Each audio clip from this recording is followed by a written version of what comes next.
because of this controversy over all these affairs. So why? Like, where is that coming from? Well, I have a theory. I have a theory where it's coming from, and it's a bit out there, but I'll share it with you. I think it's because he played with Barbie dolls as a kid. And when you play with Barbie dolls as a kid, you only get one kind of Barbie doll: tall, thin, and blonde.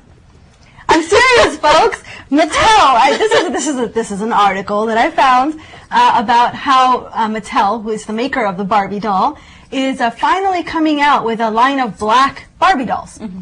You would think they would have done this years ago, but you know, they tried a few times and it wasn't so successful. At first, they tried taking that conventional, slim, tall, blonde Barbie and just painting it black. Mm-hmm.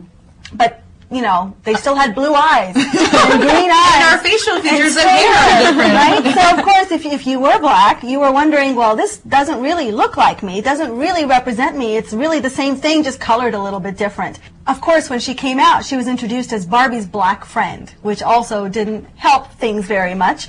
So Mattel is actually trying to come out now. Recently, it has broken the mold and released a new line of entirely black dolls, but they still have some of the same symptoms of the original Barbies: straightened hair, 3 or 4 have blue to green eyes, and if you're a child, I think it can become really, really confusing. Feeding off of what you ladies were saying about Barbie dolls and the Barbie doll complex, you know, the company really is struggling to try to figure out how to advertise itself and how to create products for its non-core population. And I'm just surprised it took them this long to branch out to the black population. They should have reached out to the Latinos, the Indians. Everybody likes dolls. I mean, you would think this would be common sense. Yeah, I have a daughter. She's 2 years old. I have actively chosen to not ever give her a Barbie doll. She's never going to look like the Barbie doll. Right. I mean, if she does, great, more power to her. She's only 2, so I don't know. But I don't want her to think that that's the ideal. There's a great quote, actually. The article was written, it's called "Breaking the Mold." It was in the Harvard Crimson, and it was written by an Indian girl. Her name was Shilpa Kovali. And here's the quote, and she said it so brilliantly: "I wanted my Barbie to look like me. I wonder now if what I really wanted was to look like my Barbie." Aww.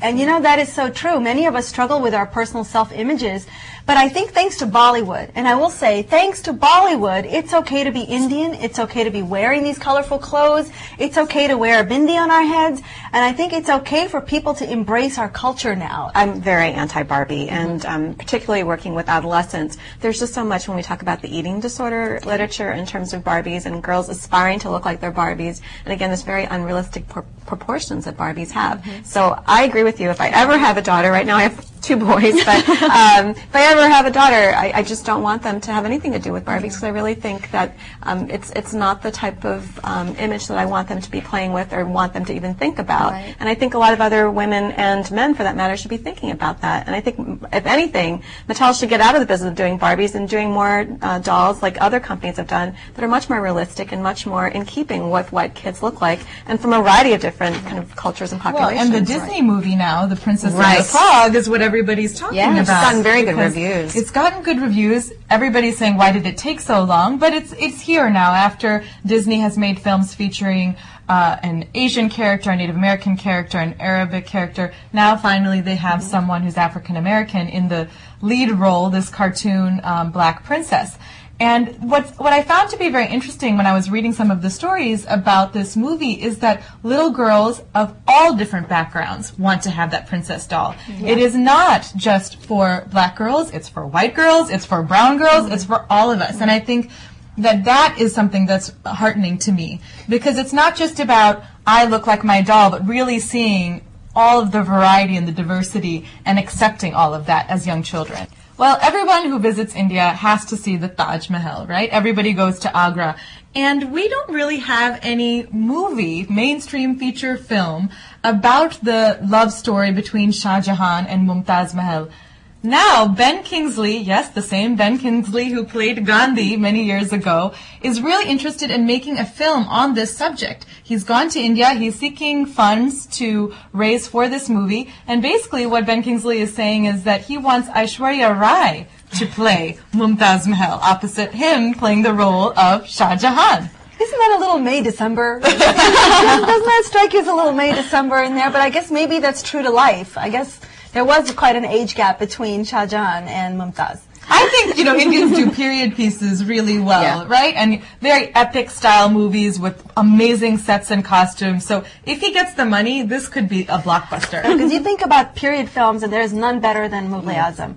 And that movie still, I think, is the standard. And I don't know that any movie has really even come close. It's been a lot of fun hanging out with you guys and actually getting to do this ladies special once again. That's something I look forward to every holiday season.